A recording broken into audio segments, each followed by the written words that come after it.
Welcome to the deep dive. Great to be here. Today we're digging into a really delightful source. It's called Great Family Flower Off by Imagination Station 36. Yeah, this one's quite something. It's got this blend of, like, gardening advice, but also pure whimsy. Exactly. So picture this. The town of Petalberry, super charming, blooming everywhere, and you've got the Bloom family. They have this annual tradition, the Great Family Flower Off, which the source calls, get this, part science, part silliness, and all chaos. Huh. That sounds about right based on the story. It definitely leans into the chaos. It really does. So our mission today is to sort of unpack how this seemingly simple, maybe even silly contest actually tells us a lot About what, though? about growth, creativity, Yeah. and, how we can maybe find more success and joy in our own lives in surprising ways. Okay, let's dig in. Sounds good.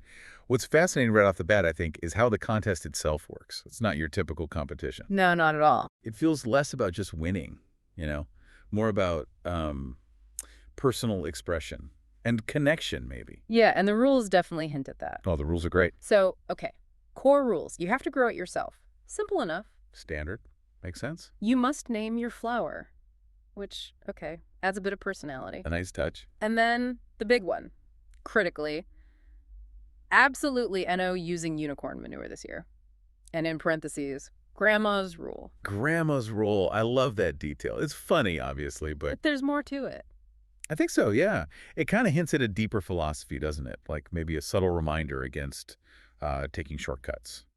Or maybe it's about keeping things grounded, ironically.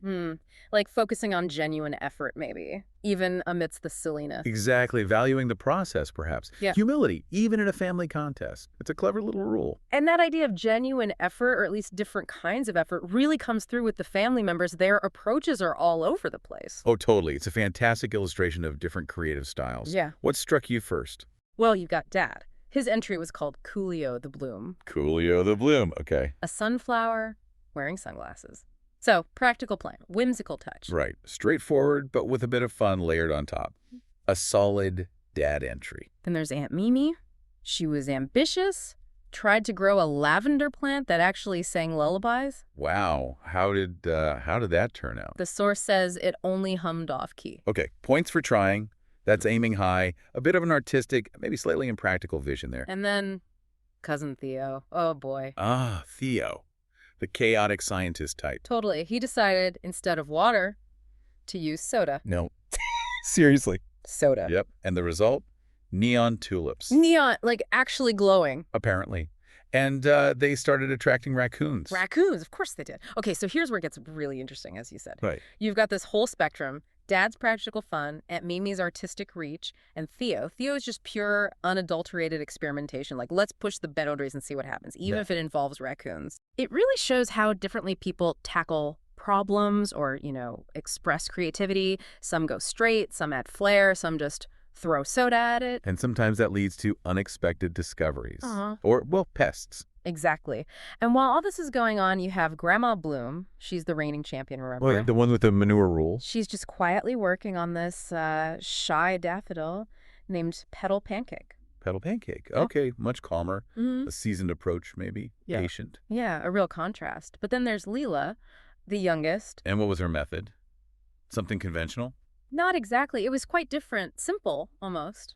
She planted her seeds in an old teacup. In the teacup. Oh. And she whispered to them every single morning. Whispered. That's actually quite sweet. Very different energy. Totally. So judging day arrives. You can imagine the scene. The backyard just exploded with color sparkles. Med one slightly melting tulip. Theo's, I presume. Must be. What a sight. And the judges. As quirky as everything else. Who did they get? 3 wise turtles and a hummingbird. Turtles and a hummingbird. Yeah. Naturally. Were they qualified? Well, they meticulously examined each flower with tiny magnifying glasses, so they took it seriously. Okay, I'm picturing this. Wise turtles peering through mini magnifying glasses. It's perfect. The tension must have been building, right? Everyone waiting. And then, just as the judges were about to decide... Yeah, what happened? Lila's teacup wobbled. The one she whispered to. That's the one. And out comes this flower. Tiny, but glowing. Glowing, like Theo's. Different, though. The petals changed colors every time someone smiled. Ooh, okay, that's magical. The source says everyone gasped. Grandma actually cried. I can believe it. So Leela won. Well, here's what the hummingbird apparently declared. The hummingbird judge spoke. Seems so. Declared. She didn't grow the biggest flower, but she grew the one filled with the most love and joy. Wow. That's profound, actually, coming from a hummingbird judge at a chaotic flower show. Isn't It really makes you think, doesn't it? Yeah. This raises an important question about value.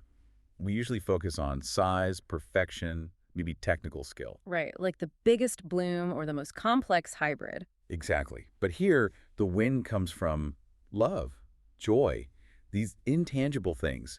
It suggests true value isn't always about scale or, following the standard playbook.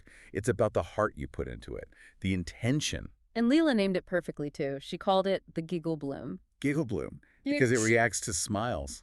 That's wonderful. And her prize, not some gold cup, but a compost trophy. A compost trophy. That feels absolutely right for this story. Sustainable nurturing fits the theme. So when they asked Leela, how did you do this? What's your secret? Was it some complex technique after all? Nope. Super simple.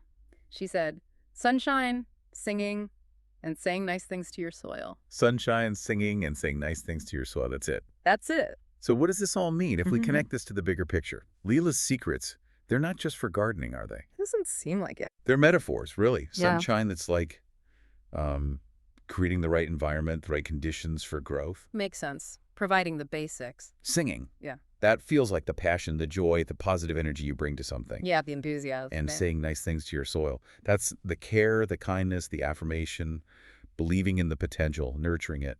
Patience, too, probably. So these apply way beyond growing flowers in a teacup. Absolutely. To any project, any relationship, even your own personal development, right?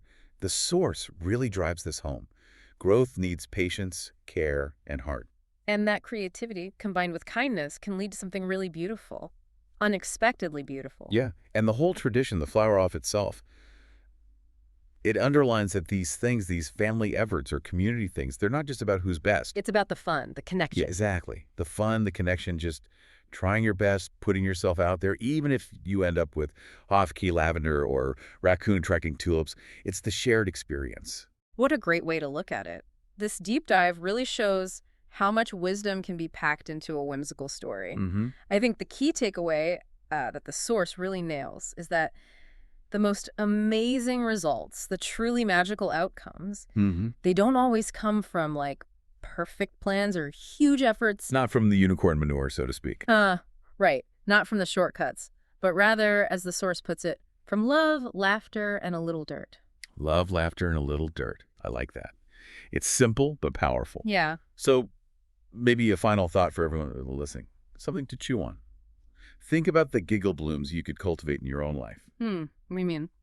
While applying Leela's wisdom, what could you nurture if you gave it a bit more metaphorical sunshine, a bit more singing, joy and energy? And remember to say nice things to your soil. Exactly. Whatever that soil represents for you, your work, your creativity, your relationships, yourself, what might bloom if you approached it with that kind of care and kindness? It's an interesting thing to consider.